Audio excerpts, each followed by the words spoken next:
Powerhouse belt and disc sander. Let's unbox.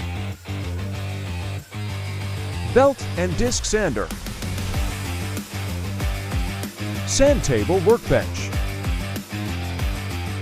Guide plate and angle ruler assembly. Workbench baffle. Accessories.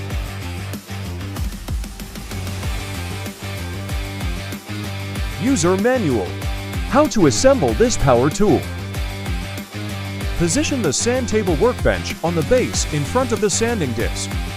Secure with hexagon socket screws and knobs from the sides.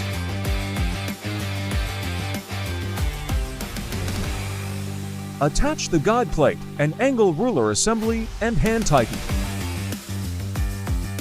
Place the workbench buffer on top of the sanding belt padded side up. Ensure the buffer is firm and stable. Test by applying light pressure. The Powerhouse belt and disc sander is ideal for sanding flat surfaces and edges.